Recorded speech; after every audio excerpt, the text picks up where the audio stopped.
Hai teman-teman, jumpa lagi di channel Jurnal Psikologi, ruang belajar tentang kepribadian manusia dan fenomena kehidupan sehari-hari. Pastinya teman-teman pernah mendengar tentang aliran-aliran di psikologi atau disebut mazhab psikologi. Konsep mazhab dalam konteks psikologi sering digunakan untuk merujuk pada sekumpulan ide, teori dan metode yang dianut oleh sekelompok psikolog atau para pemikir dalam suatu periode waktu tertentu. Mazhab psikologi menyediakan kerangka kerja untuk memahami dan menjelaskan perilaku manusia. Kita mengenal ada 3 mazhab besar dalam psikologi, yaitu psikoanalisa, behavioristik, dan humanistik. Namun penting untuk diingat bahwa setiap aliran atau mazhab terdapat batasan dan kelebihan tertentu. Mari kita bahas satu persatu. Aliran yang pertama adalah psikoanalisa, di mana pendekatan utamanya menitikberatkan peran alam bawah sadar dan konsep ketidaksadaran manusia terhadap motivasi dan keinginan tertentu. Psikoanalisa adalah pendekatan psikologi yang dikembangkan oleh Sigmund Freud dan kemudian dikembangkan oleh banyak tokoh lainnya. Kami akan bahas beberapa tokoh psikoanalisa terkemuka dan pendekatan teorinya. Yang pertama, Sigmund Freud, bapak pendiri psikoanalisa. Teorinya menekankan peran tak sadar dalam membentuk perilaku dan pengaruh emosi terhadap perilaku manusia. Ia membagi struktur psikis menjadi 3 bagian. Yang pertama, id, insting dan naluri dasar. Yang kedua, ego, keseimbangan antara keinginan dan realitas. Dan yang ketiga adalah superego, moral internal. Freud menggunakan metafora gunung es untuk menggambarkan aspek-aspek pikiran yang dapat diakses dan yang tersembunyi. Berikut adalah 3 tingkatan atau lapisan struktur psikis dalam teori gunung es Freud. Yang pertama, conscious mind, bagian terluar dari gunung es yang dapat diakses secara langsung oleh individu. Ini mencakup pikiran, perasaan, dan pengalaman yang saat ini disadari oleh individu. Yang kedua, pre-conscious mind, bagian tengah gunung es yang tidak langsung dapat diakses tetapi dapat dipindahkan ke kesadaran. Ini mencakup informasi yang tidak sedang disadari tetapi dapat diingat dan diakses dengan mudah. Yang ketiga, tak sadar atau unconscious mind, bagian terdalam dari gunung es yang tidak dapat diakses secara langsung oleh kesadaran. Freud meyakini bahwa sebagian besar pikiran, dorongan, dan konflik yang mempengaruhi perilaku manusia berasal dari lapisan tak sadar. Beberapa konsep penting dalam lapisan ini termasuk hasrat tak sadar, Oedipus kompleks, dan mekanisme pertahanan diri. Freud berpendapat bahwa sebagian besar pengaruh terhadap perilaku manusia berasal dari lapisan tak sadar, dan untuk memahami konflik dan dinamika psikologis, penting untuk menyelidiki lapisan tak sadar ini. Konsep gunung es Freud telah menjadi sumber kritik dan debat di antara para psikolog dan ilmuwan sosial. Beberapa kritikus menganggapnya terlalu spekulatif dan sulit diuji secara empiris. Meskipun begitu, konsep ini tetap berpengaruh dalam pemahaman psikologi dan telah memberikan kontribusi besar terhadap perkembangan teori psikologi modern. Tokoh psikologi yang berikutnya yaitu Carl Jung. Ia menekankan unsur-unsur kolektif tak sadar dan archetype. Archetype adalah pola dasar simbolis yang muncul secara konsisten dalam mitos, mimpi, dan pengalaman-pengalaman lainnya. Ia juga memperkenalkan konsep ekstrovert dan introvert dalam kepribadian. Tokoh psikoanalisa lainnya adalah Alfred Adler. Ia menekankan peran dorongan untuk meraih keunggulan dan mencapai tujuan pribadi. Teorinya menekankan konsep kompleks inferioritas, di mana individu berusaha untuk mengatasi perasaan tidak berdaya atau kompeten dengan mencapai kesuksesan. Aliran yang kedua adalah behaviorisme. Pendekatan utama behaviorisme adalah menekankan pada perilaku yang dapat diamati dan diukur secara objektif, yaitu fokus pada pembelajaran melalui stimulus respon, di mana mengabaikan atau meminimalkan peran proses mental. Berikut adalah beberapa tokoh utama dalam aliran psikologi behaviorisme. Yang pertama, John B. Watson. Ia dianggap sebagai pendiri behaviorisme. Ia mengembangkan pandangan bahwa perilaku manusia dapat diukur, diprediksi, dan dikendalikan, sementara proses mental tidak dapat diakses secara ilmiah. Salah satu eksperimennya yang terkenal adalah Little Albert, di mana ia menunjukkan bahwa ketakutan atau respon emosional dapat dikondisikan. Yang kedua adalah B.F. Skinner. Ia mengembangkan konsep operant conditioning yang menekankan peran konsekuensi perilaku dalam membentuk perilaku masa depan. Ia menggunakan alat yang disebut Skinner Box untuk mengamati dan memanipulasi perilaku hewan dalam kondisi terkendali. Tokoh yang berikutnya adalah Edward Thorndike. Thorndike dikenal dengan teori koneksionisme yang menyatakan bahwa perilaku yang diikuti oleh konsekuensi yang memuaskan lebih cenderung diulang, sementara perilaku yang diikuti oleh konsekuensi yang tidak memuaskan lebih cenderung dihentikan. Teori koneksionisme membentuk dasar bagi konsep belajar trial and error.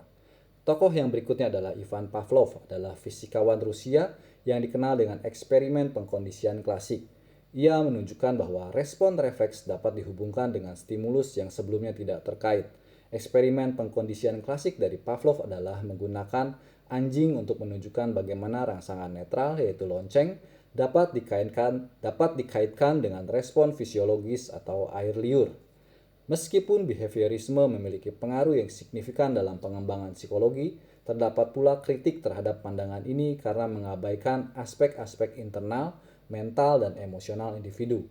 Seiring waktu, aliran-aliran psikologi lainnya, seperti contohnya psikologi sosial kognitif, hadir untuk melengkapi pendekatan behaviorisme. Pendekatan sosial kognitif tokohnya adalah Albert Bandura. Albert Bandura adalah seorang psikolog asal Kanada yang dikenal dengan kontribusinya dalam bidang psikologi kognitif dan teori pembelajaran sosial. Salah satu konsep utama yang dikembangkan oleh Bandura adalah teori pembelajaran sosial atau teori pembelajaran sosial kognitif. Teori ini menyoroti peran penting pengamatan, imitasi, dan model dalam proses belajar dari individu yang bersangkutan, sering dikenal sebagai stimulus organisme respon. Berikut adalah beberapa konsep utama dalam teori pembelajaran sosial dari Albert Bandura. Yang pertama, observational learning. Individu dapat belajar dari lingkungan mereka dengan mengamati perilaku orang lain. Proses ini disebut sebagai pembelajaran melalui pengamatan atau belajar sosial.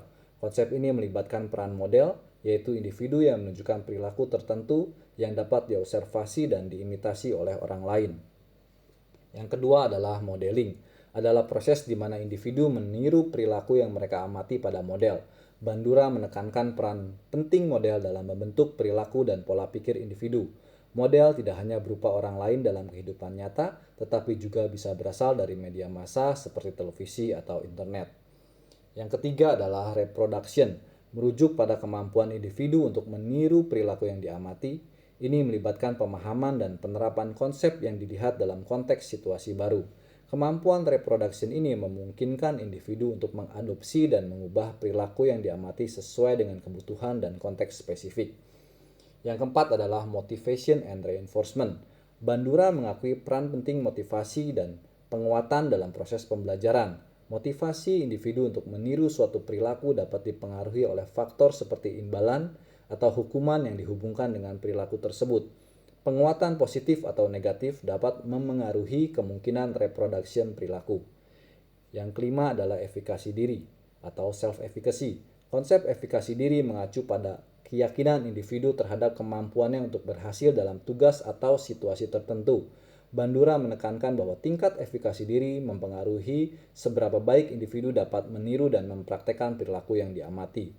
Teori pembelajaran sosial Bandura telah memberikan pandangan yang penting dalam pemahaman bagaimana individu belajar dan mengembangkan perilaku mereka, terutama melalui proses pengamatan dan imitasi. Konsep efikasi diri juga menjadi aspek penting dalam pemahaman motivasi dan pengembangan keterampilan. Nah, kita sekarang akan membahas aliran psikologi berikutnya, yaitu humanistik. Pendekatan utamanya adalah menitik beratkan pada potensi manusia, pengalaman subjektif dan pengembangan pribadi, menekankan keinginan untuk mencapai pertumbuhan dan pemenuhan diri. Tokoh utama aliran humanistik yang terkenal adalah Abraham Maslow dan Carl Rogers.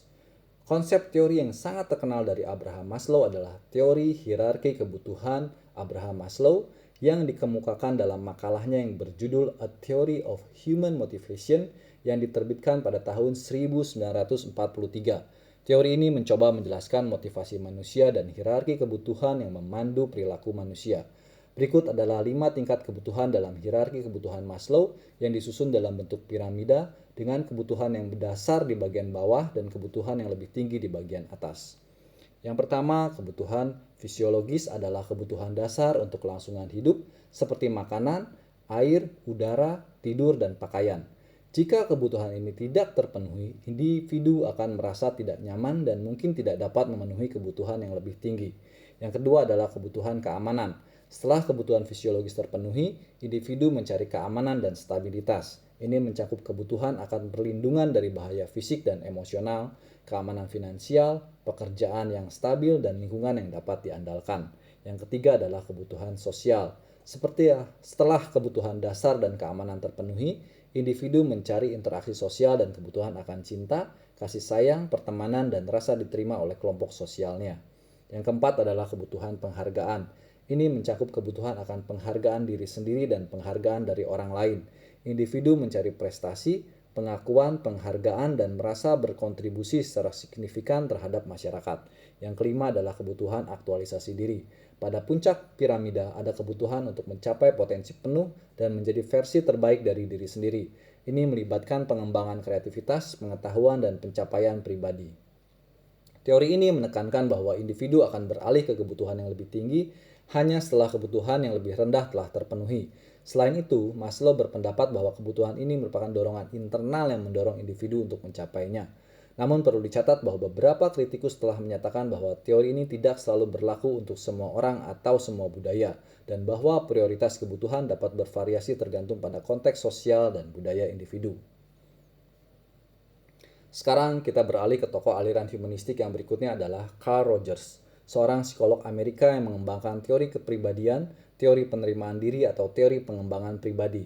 Teori ini menekankan pemahaman terhadap diri sendiri, penghargaan diri, dan pengembangan pribadi sebagai faktor kunci dalam pertumbuhan individu. Berikut adalah beberapa konsep utama dalam teori penerimaan diri dari Carl Rogers. Yang pertama adalah self-concept. Rogers mengemukakan bahwa individu memiliki suatu konsep diri, yaitu pandangan mereka tentang diri mereka sendiri. Konsep diri mencakup persepsi individu terhadap diri mereka sendiri, termasuk keyakinan, nilai-nilai, dan penilaian tentang diri mereka. Ada dua komponen utama dalam konsep diri, yaitu konsep diri aktual, pandangan tentang diri saat ini, dan konsep diri ideal, pandangan tentang diri yang diinginkan. Yang kedua adalah self-acceptance. Rogers meyakini bahwa perkembangan pribadi dan kesejahteraan emosional bergantung pada tingkat penerimaan diri. Penerimaan diri terjadi ketika individu dapat menerima dan menghargai diri mereka sendiri tanpa syarat. Penerimaan diri tanpa syarat adalah konsep kunci dalam teori ini, menunjukkan bahwa seseorang dapat merasa dicintai dan diterima bahkan ketika perilaku atau tindakan mereka tidak selalu sesuai dengan harapan. Yang ketiga adalah unconditional positive regards. Rogers menyatakan bahwa penghargaan atau dukungan tanpa syarat dari orang lain sangat penting untuk perkembangan pribadi yang positif. Ini mencakup penerimaan dan dukungan tanpa syarat terhadap individu sebagaimana adanya. Penghargaan tanpa syarat menciptakan lingkungan di mana individu merasa aman untuk menjelajahi dan mengungkapkan diri mereka sepenuhnya. Yang keempat adalah self-actualization. Rogers meyakini bahwa tujuan utama individu adalah pertumbuhan dan aktualisasi diri, yaitu mencapai potensi penuh mereka dan menjadi versi terbaik dari diri mereka. Proses ini melibatkan pengejaran makna dalam hidup, eksplorasi diri, dan pengembangan potensi unik masing-masing individu. Teori penerimaan diri Carl Rogers menekankan pentingnya hubungan antara konselor dan klien dalam konteks terapi, serta betapa pentingnya penerimaan tanpa syarat dan dukungan dalam mencapai pertumbuhan pribadi. Pendekatan ini memberikan kontribusi signifikan terhadap pengembangan pemikiran dan praktek dalam bidang konseling dan psikoterapi humanistik. Demikianlah penjelasan kami tentang aliran-aliran besar di psikologi. Jangan lupa untuk like, subscribe channel Jurnal Psikologi. Terima kasih.